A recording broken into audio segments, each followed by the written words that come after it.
Telangana news today میں آپ کا خیر مقدم ہے. آئیے دیکھتے ہیں آج کی یہ اہم خبر. کا الیکشن لوک سبھا کا ایم پی کا میں کنٹیسٹ کرنا چاہتی ہوں. جیت ہار تو اللہ کے ہاتھ میں ہے. میں آپ سب کی انصاف کے لیے آواز اٹھانا چاہتی ہوں انشاءاللہ. اور ویسے جی یہ نیتیز الدین اویسی صاحب نے میرے اوپر طرح طرح کا جو ظلم کیے, جو رات میں 12 بجے پولیس کو بھیج دینا سرچ وارنٹ دے کے, اور ان کو بھیج دینا ان کو بھیج دینا, اور جیت جانے کے بعد بھی میں کیس پھر اس کو ری اوپن کرانا اور ستانا, صرف ان کو میری ایک اکیلی عورت سے ڈر لگتا ہے.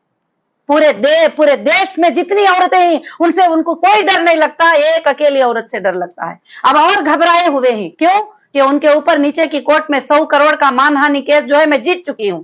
اب وہ ہائی کورٹ کو گئے ہیں اسٹے لانے کے لیے.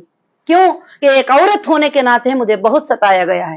آپ سب کو معلوم ہے کہ میرے اوپر ناحق کا الزام کا ایف آئی آر چلایا گیا, اور ایف آئی آر اس وقت میرے اوپر باندھا گیا جبکہ میرے پورے شو روم رننگ تھے, میرے لوگ ہرے بھرے جیتے تھے, میرے آئی بی جی کے پورے ممبر پورے انڈیا میں پورے مسلمان آرام سے جیتے تھے. یہ مسلمان کا بھائی کہنے والا ان سب کے گلے دبانے کی کوشش کیا, ان سب کے پیٹوں کو جو ہے آج بھی جو چیزیں ریلیز نہیں ہونے کے لیے پورے طاقتیں ان کے جتنے ہی لگا رہے ہیں. جب سے میری ایک ہی آواز ہے, میں کہیں بھی غلط نہیں ہوں. میں نے ہائی کورٹ میں جیت کرائی, میں سپریم کورٹ میں جیت کرائی. میں بولی کہاں پر میں نے اسکیم کیا, کہاں پر غلط کیا, آپ بتائیے, پروف کرائیے مجھے.